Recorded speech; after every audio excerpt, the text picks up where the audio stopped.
Nandito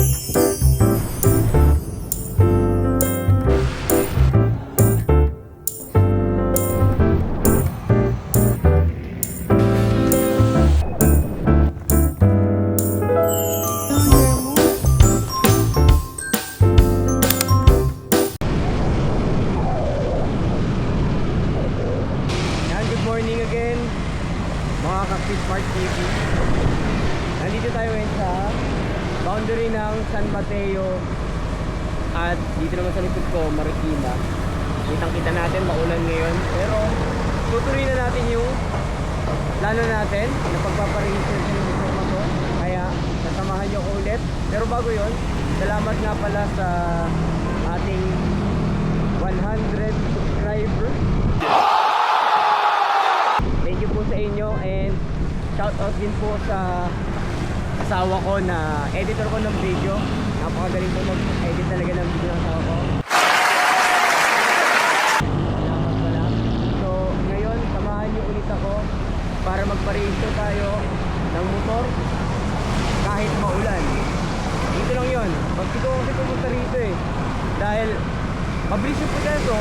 Meron namang rehistro dito sa LTO naman dito sa may Marikina.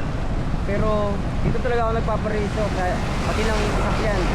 Kaya tara, puntahan natin, malapit na to.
May exam din dito.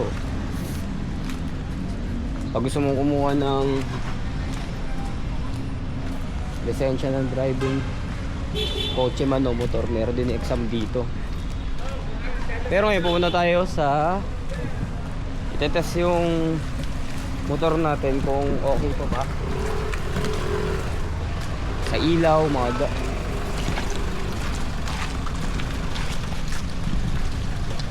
brakes bago tayo bigyan ng rehistro. Kaya bigyan natin yung ating requirement dito.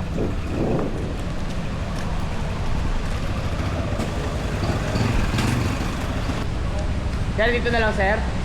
Tara. Sir, bulag po. What? Ah, wala pong ilaw yung park light. Kailangan po may ilaw. Ano ba ko yun? Brake light yung po. Pabalik na lang po. Ano pa? Ay, yan na lang mo yung papel ka? Opo. Ay, hindi. Ito na. Itong park light. Park light, brake light. Brake light. Thank you. Ayun guys, na-check na agad nila kung ano yung bali sa motor. Ayun nga yung park light tsaka brake light kailangan natin pagawa. May alam na ako dito. Dito ako lagi nagpapagawa kapag may problema yung motor. Bago i-test ulit. Dito lang yung sa malapit. Kaya dapat bago ko pumunta sa LTO, dapat okay na lahat. Pero syempre, minsan hindi na natin nagagawa dahil busy tayo, trabaho. Papagawa na lang natin pag nandito tayo. Ayun. Sa bike gears. Yan. Gawa tayo ng ilaw.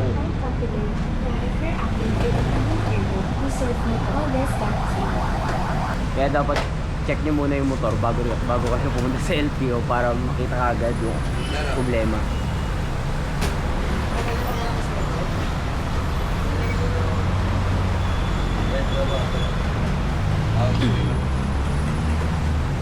Brake light ka. Oh, ito yung sira. Brake light. Kung dito na yung isa. Kumakagat yung ilaw. Pero, hindi na siya nagliliwanag sa likod. Kaya dapat papacheck nyo rin kagad to. Mamaya, dito naman. Ayan. Mapapansin nyo dito. Sa may side na to. Ayan, wala. Hindi ito umiilaw. Pagkabukas dapat umiilaw yan. Yung dalawang yun. Ito natin. Balik na tayo ngayon sa LTO.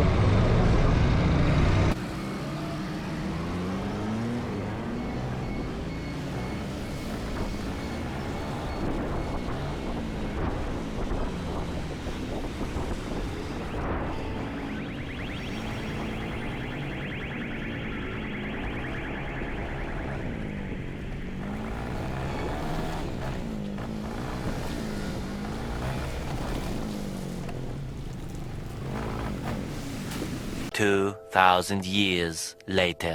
And guys, tapos na tayo magpa-rehistro ng motor natin. Mamaya pag-usapan natin kung magkano yung nagastos, ano yung proseso.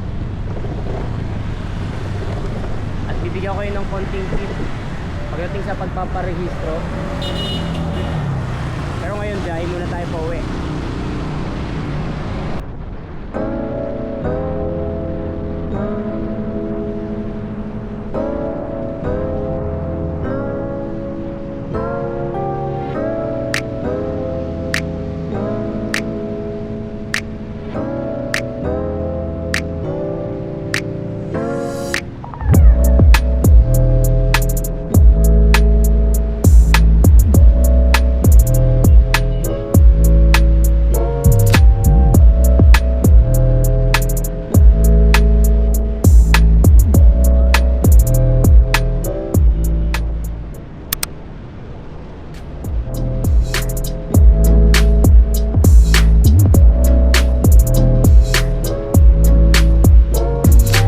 Few moments later.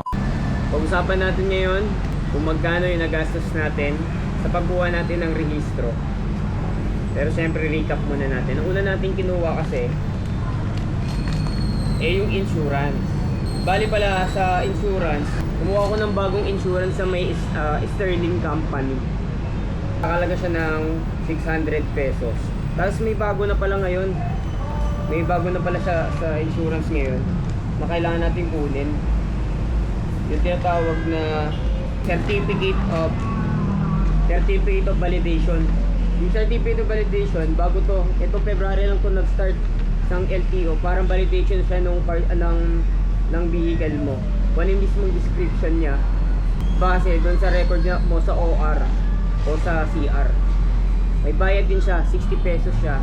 Pero pag online 60 pesos, pero pagka dun sa insurance mo kukunin sa insurance company ng physically, dapat magbabayad ka ng 100 pesos. So sa insurance 600 plus 100 pesos, so nakaka 700 na tayo doon.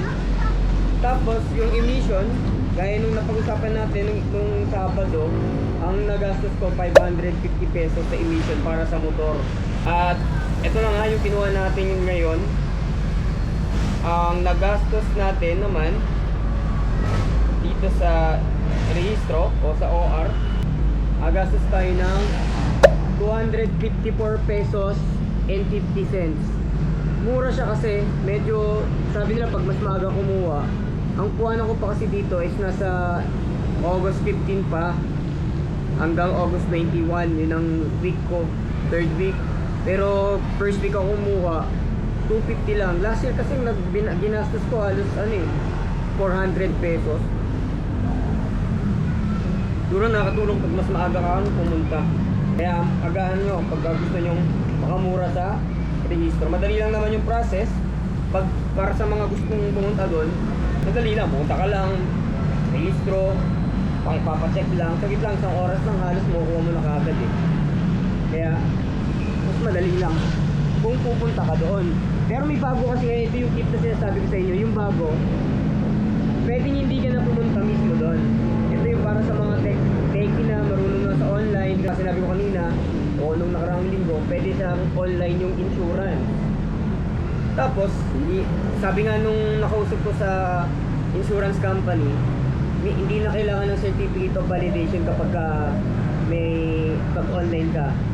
Tapos, ang kailangan mo lang kunin na physical ay yung mismong emission. Yung emission kasi doon, katulad ng ginawa ko, pumunta ako sa emission center, kailangan talaga i-check yung motor. Tapos, pag nakuha mo na yung emission mo, pupunta ka lang sa account mo sa LTO portal. Pag may account ng LTO portal, tapos nakaregister dun yung sasakyan mo, pwede mo nang i-upload yung dalawa, yung insurance mo, tsaka yung emission mo, okay na. Pag in-upload mo yun, kung ano rin magbabayad online, makaka-register ka na. Hindi mo na kailangan pumunta pa sa mga registered na LTO office para i-register ng physical. Kasi kapag physical, matatagalan ka pa, biyahe ka pa. Ngayon, mas madali na online na. Basta siguraduhin mo lang, naka-register sa portal, tapos naka-register yung sasakyan mo, yung motor mo sa portal na yun. Yun, mabilis na yung proseso na yun. I-try nyo lang check yun kagad. Pero kung gusto yung ganitong proseso, medyo matagal, pero okay lang din. Siyempre, para ma-experience mo, bilang kung paano yung proseso talaga doon sa mismong LTO. Kaya yun, susunod, samahan nyo naman kami. Pagka pinaregister ko na yung sasakyan, kung magkano yung kotse na Mirage, kung magkano aabutin, gaano katagal yung proseso, at samahan nyo ulit ako pagkatapos. Sige, salamat.